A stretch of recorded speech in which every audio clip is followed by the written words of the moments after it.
is a prophecy of Christ, and we're going to look at how Moses' life was an actual prophecy of Jesus. Okay, so before we start looking at anything else, let us look at what was God's specified purpose for Moses. So we know that Moses was born to free Israel from Egypt. It was said in Exodus 2 verse 2 that the woman became pregnant and gave birth to a son. She saw that he was a special baby and she kept him hidden for 3 months. Okay, so Moses' mother realized he was a special baby. And then in Exodus 3, God then tells Moses why he was a special baby. He says, "Now go, for I am sending you to Pharaoh, and you must lead my people Israel out of Egypt." Okay, so Moses' purpose, numero uno, was to be born to free Israel from Egypt. He was to perform, and I've put this in quote unquote, miracles in God's name. Okay, he did not per se do miracles, but what he did was miraculous. So he was able to turn his hand into the hand of a leper by sticking it into his overcoat. He was able to turn a cane into a snake. He was able to summon the 10 plagues and also pray to God to let them go away again. He was able to part the Red Sea, and this is all through the power that God had given Moses. He was able to summon water from a stone, which is impossible. You can't do that, but God gave Moses the ability to do that. And then we've got other examples of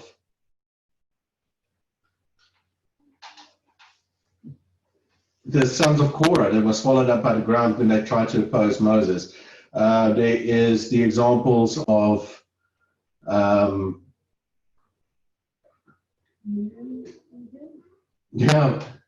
and Aaron that became leopards when they actually tried to oppose Moses.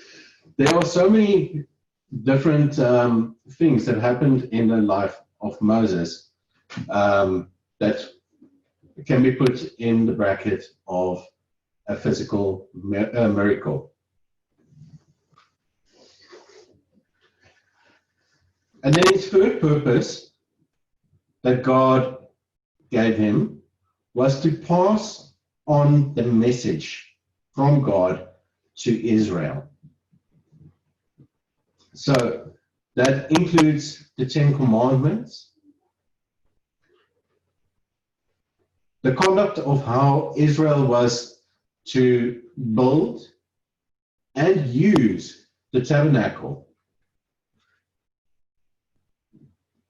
and then how Israel should conduct itself, and then, as I put there in brackets, to separate themselves from the rest of the world and to be holy in the eyes of God. Now, God has put a lot of investment into Israel, and we know this comes all the way from Abraham.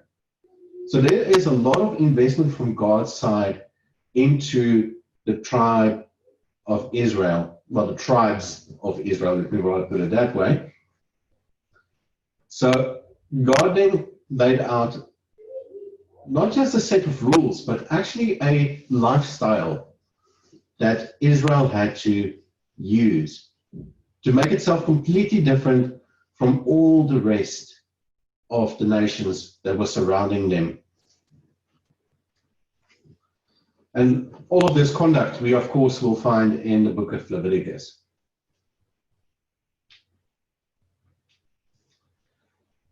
And then, last but not least, Moses' purpose was not just to free Israel from Egypt, but to lead them to the land of milk and honey. This was a promise that the land of Israel received from God, was that they will receive a leader that would take them to the promised land, and that would be then, of course, the land of Canaan. Okay. Of course, we know that Moses never entered the promised land, but he led them right up to the border of it, and he saw Israel cross the river into the promised land.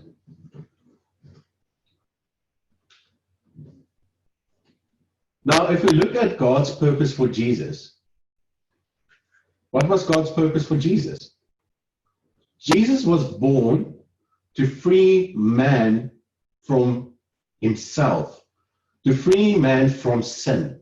Okay? That was Jesus' first and most important purpose.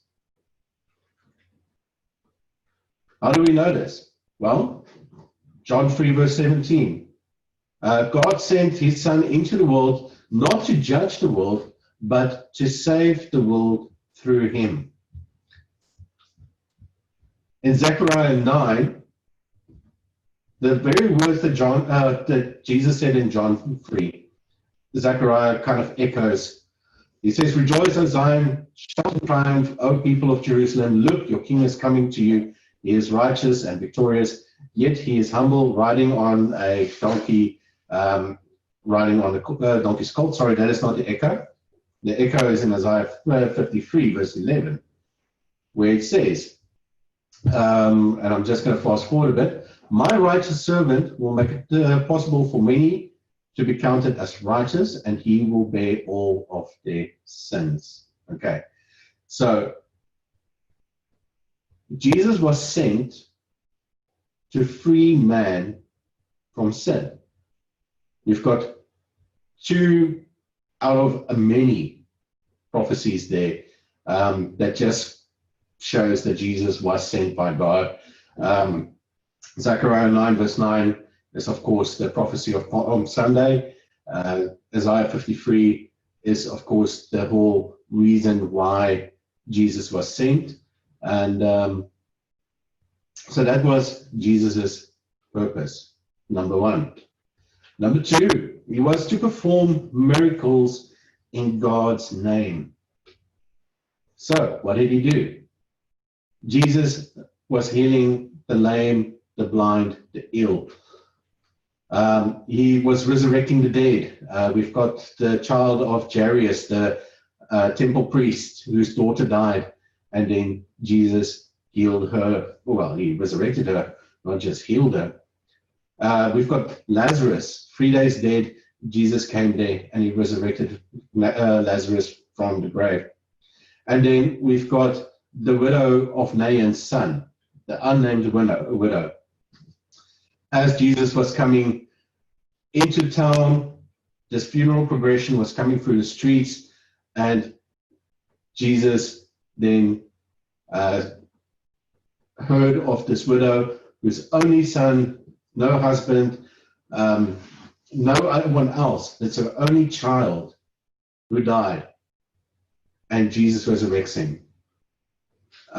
So that is one of the many miracles that Jesus did. Feeding the thousands, taking a few loaves of bread and a couple of fishes and feeding thousands of people, or just taking a couple of loaves and feeding people with that. And not just physical nourishment, but also spiritual nourishment. Then, Jesus' purpose was to pass on the message of God. Can you kind of see a thing going on here? Okay, so Jesus' purpose was to pass the message on from God. And what was the message? Well, the message was basically simple, that Jesus came and he came to basically die for our sins and to introduce us to God and get us into a closer relationship with God. And then he basically says in John 14 that, don't you believe that I am in the Father and the Father is in me? That the words I speak are not my own, but my Father who lives in me does his work through me. Okay? So Jesus says that. He says that he's not speaking his own words. He is speaking the words of God. So he's actually passing on the message directly from God. And then basically, pick a chapter. Matthew, Mark, Luke, or John. If Jesus is involved, there is a moral lesson that he is teaching the disciples, the Pharisees, the Sadducees, the temple priests, whoever is around him. Jesus is teaching them a specific part of Scripture, always part of Scripture. Okay, so that was Jesus' third purpose. His fourth purpose is to lead man to the promised land. Okay, so what is the promised land? The promised land is, of course, life eternal. If Jesus didn't die for us, what was the purpose? So Jesus did it so that those who believe in him can inherit life eternal. The kingdom that is to come, the kingdom that is described in Revelations and in Isaiah and in Jeremiah, it is the promised land that was promised just as it is to Israel, promised to us. Okay, so Jesus says in John 14, there is more than enough room in my Father's home. If this were not so, would I have told you that I'm going to prepare a place for you? When everything is ready, I will come and I'll get you so that you will always be with me where I am. Verse 4, and you know the way to where I'm going. Skip verse 5, verse 6. Jesus told them, I am the way, the truth, and the life. No one can come to the Father except through me. So if Israel didn't have Moses, would they have found the promised land? If we didn't have Jesus, would we be able to inherit life eternal? A connection to make there. Okay, so there were 10 plagues, and then there was a bunch of miracles. So what I attempted to do was to also just kind of link the plagues and the miracles that Jesus did. And let's just see how it turned out. So, plague number 1, Moses turned water into blood. Jesus' first miracle that he did was to change water into wine.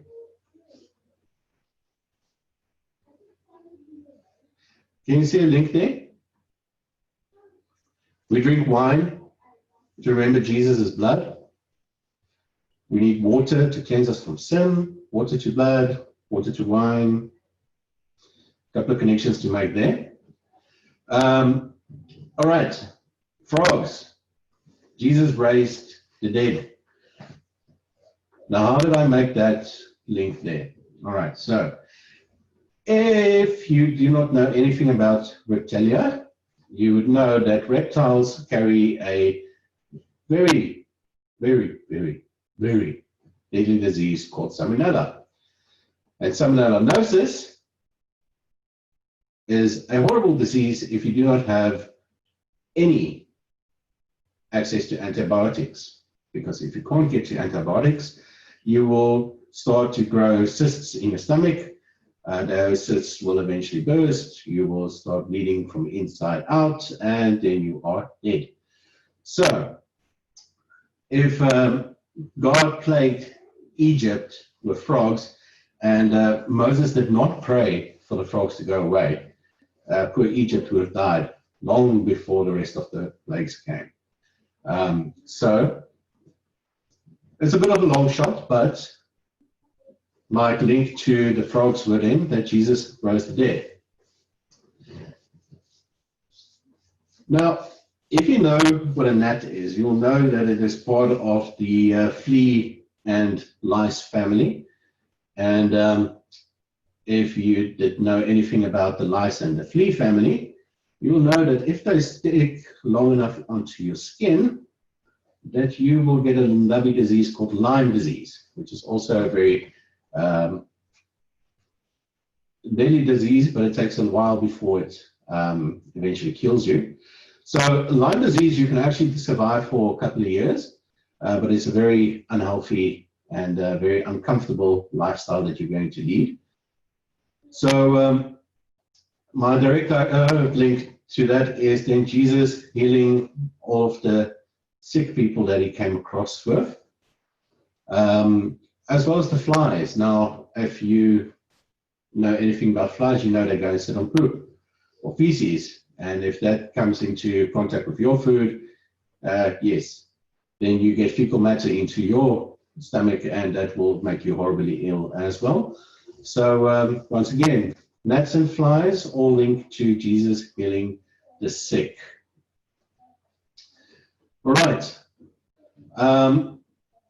Plague number 5, we've got the livestock that becomes ill and dies in the land of Egypt. And the only kind of correlation I found with Jesus and livestock was then, of course, the story of Legion.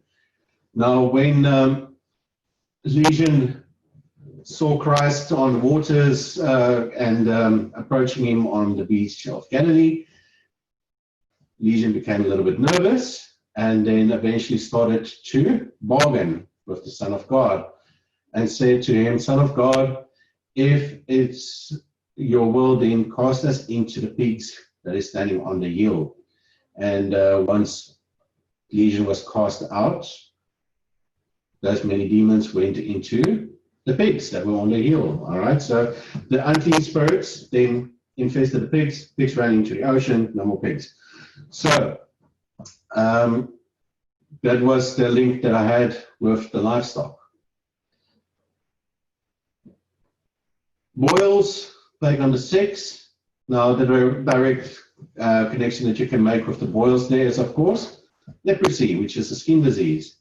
And there are many of the lepers that we can read off with Jesus.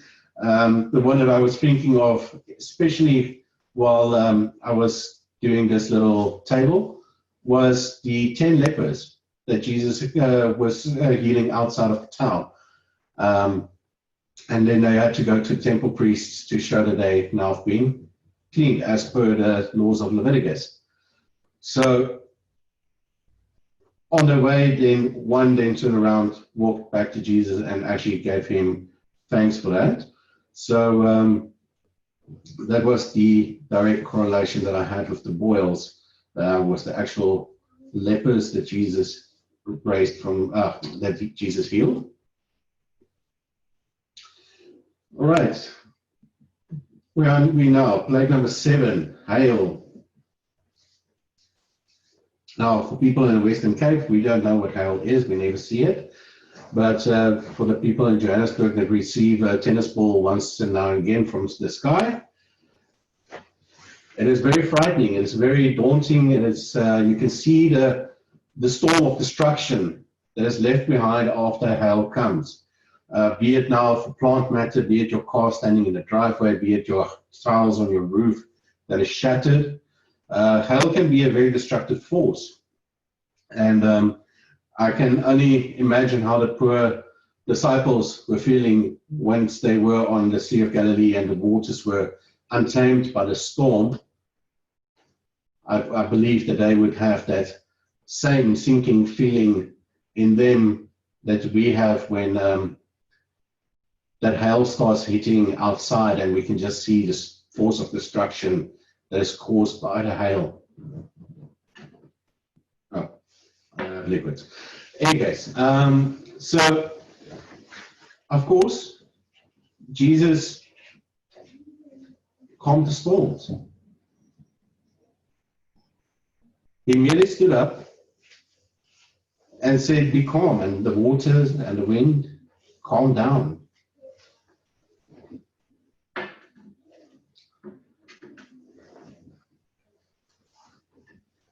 Now, locusts. There's a lovely little BBC episode that you can watch on locusts, where you can witness the path of destruction that they leave in a millie field or in a cornfield. These things are horrific. They are absolutely terrible little monsters. And they leave a wake of destruction of their own when they come in a horde, leaving people with nothing to eat, leaving you absolutely starving if that was your only meal for the day, that farm that was in front of you. Now, of course, Jesus took little. He took very, very little. But he was able to feed 5,000 men, excluding the children and women that were there. And then on a separate occasion, he did exactly the same with 4,000 men, excluding women and children present.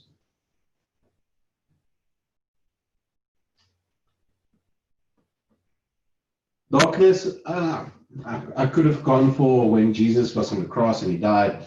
There was darkness that came over the land of Jerusalem, of Israel, and that lasted for a couple of hours. But I actually want to focus more on something else that Jesus did. So, a very interesting sentence in the darkness that came over the land of Egypt.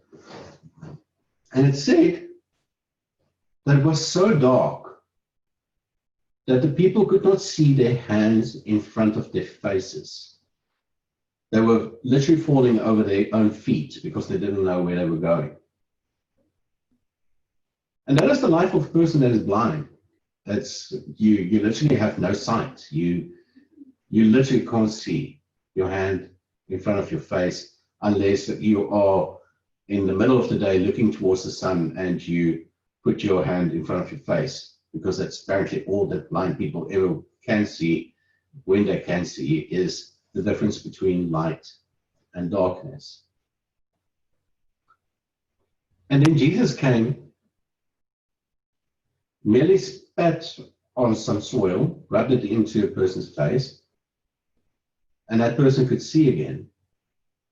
And that's actually a very beautiful analogy, because it kind of reflects what Jesus actually did. Jesus came and he took the veil that was covering everyone's eyes. That, you're blind to your own sin. And all he did was he took that veil off. And you were able to see. Now that's now me going into very poetic literature there. But Jesus literally healed the blind, made them see, instead of leaving them in the life of darkness that they were living. And then, of course, we have the last plague, which is the death of the firstborn. So all throughout the land of Egypt, there came a cry and a wail when the Spirit of the Lord passed through the streets of Egypt.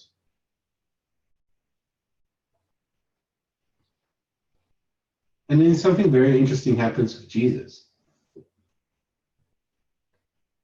After the darkness, Jesus was buried. And for 3 days, he was dead. And then God resurrected him. The firstborn of God died and resurrected. Coincidence? I think not.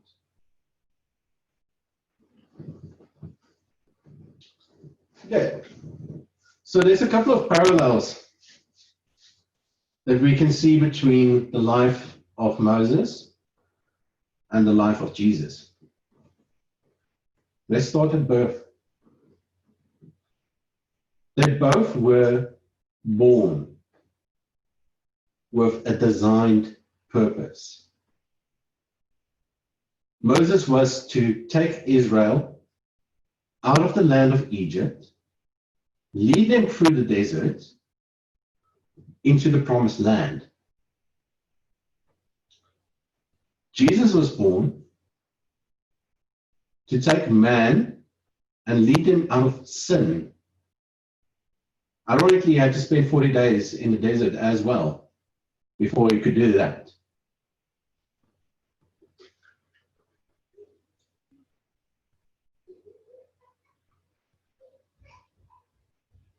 Both Pharaoh and Herod were killing children at the birth of Jesus and Moses. Now, Pharaoh didn't do it because a Messiah was born.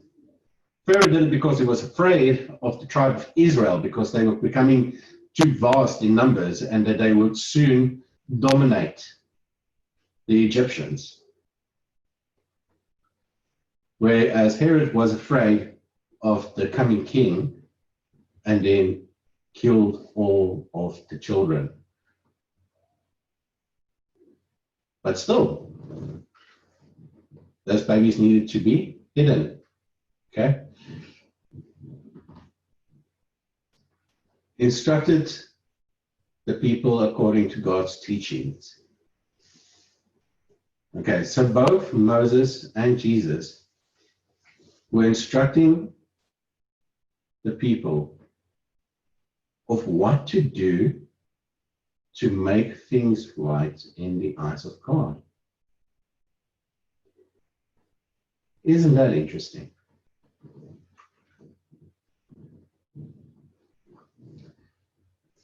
Now, I put there past tense mediated, which I think Jesus does in any case every day for us. But, okay, so Jesus is called the mediator according to, I think it is the book of Jeremiah. I should have actually checked that out before I said that. But it is one of his names. He is the Prince of Peace, the King of Kings, the Counselor, the Mediator. Jesus was, and probably is, and probably will still, mediating on our behalf with the Creator. And Moses had to do exactly the same thing, okay? If we just rewind our little Sunday school stories all the way back to Mount Sinai, God wanted to destroy Israel right there and then on the spot. And he said to Moses, Moses, I will destroy all of them and I will start with you anew. But Moses mediated on behalf of Israel that God should spare them. Because what will the people think? Or let me put it a little bit more in direct context. What will the nations think if the God that took his people out of the land of Egypt just destroys them in the desert? Words from Moses to God. So Moses was dealing with the mightiest force ever to known and unknown on behalf of the people that were moaning and complaining in his ears even before they left the land of Egypt. And he continued to do so even with the people still complaining in his ears. We don't have food, we don't have water, we want to go back to the land of Egypt, at least there we had a meal. He had to suffer through all of this, but still he mediated. And you can kind of see Jesus in that same role as we keep on bumping our heads, sinning and frustrating God, and then Jesus mediates on our behalf. Now, okay, if you keep doing that, then you're kind of spitting in Paul's face, because he says that we should not keep on living the lives that we have. And you kind of also lose the whole part of why you needed redemption in the first place if you keep doing the same thing. But anywho, all right, there are sins that we commit that we are sometimes not even aware of, because we are by flesh. We are sin. We are born in sinly flesh, and we have to work very hard to aspire to perfection. And we fail. And that's why we need a mediator. Because if we didn't have Jesus mediating on our behalf, we all will be doomed. That is the short and the long of it. So both of them mediated on behalf of the people. Okay, before we get to the conclusion, Lundy mentioned a very interesting one as well. They both had somebody to prepare the way for them.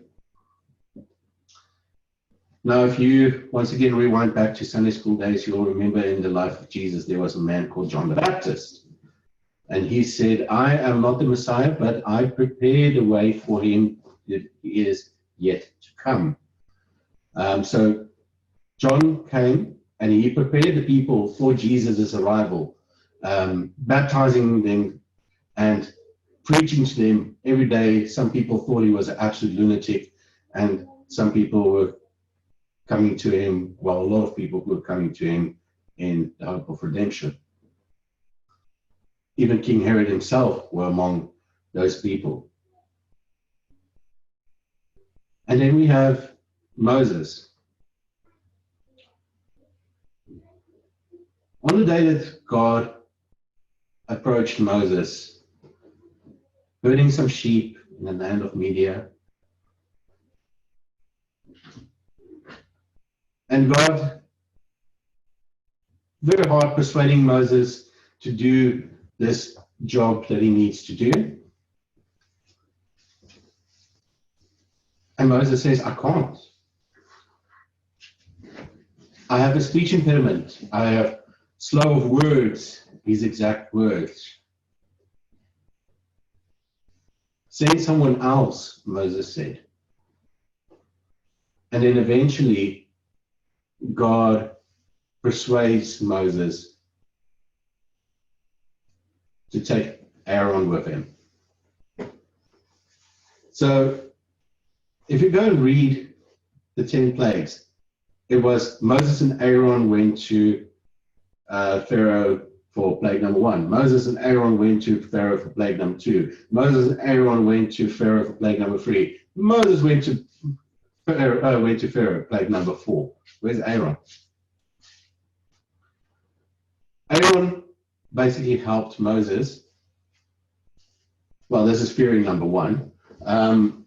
To build up his confidence. Theory number 2 is that, like, when God speaks to Abraham and he speaks to most of the people, he's speaking through the name-bearing angel. So Moses was speaking through Aaron, but still Aaron was preparing the way for Moses to speak to the nation. And eventually Moses just directly spoke to the nation without the intervention of Aaron.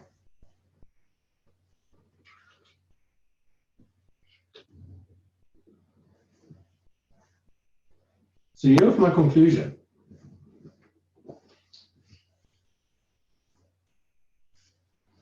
We have many prophecies of Jesus. But Moses' prophecy, well, Moses' life was an actual prophecy of what Jesus was going to come and do. because Moses took people out of Egypt, which we now refer to as sin. He led them through the desert. He showed them the miraculous ways of God. But then something interesting happened. The whole of Israel is succumbed by a plague because of their sin. And this plague was a plague of snakes that came to bite them on their heels. Now, a lot of people were already seeing where I'm going here. And for them to be healed from this poison, they had to look up to a brass snake that was mounted on a pole. Now, Jesus said something very interesting in his life. He said, the Son of Man will need to be lifted up. At the end of the day, Jesus was crucified on Mount Golgotha. And the Mountain of Skulls, if you actually look at the location, is actually very, very noticeable around the whole city of Jerusalem. And Jesus was crucified on that mountain, and everyone in that city will have basically had to look up to Jesus to have their sins forgiven.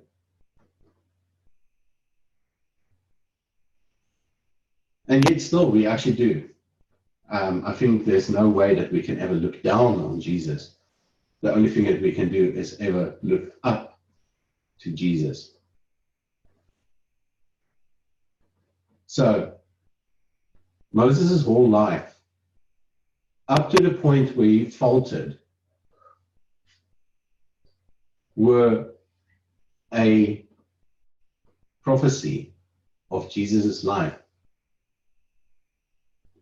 But Moses didn't stop right up to the point where he stood on Mount Nebo and watched the people of Israel enter the promised land.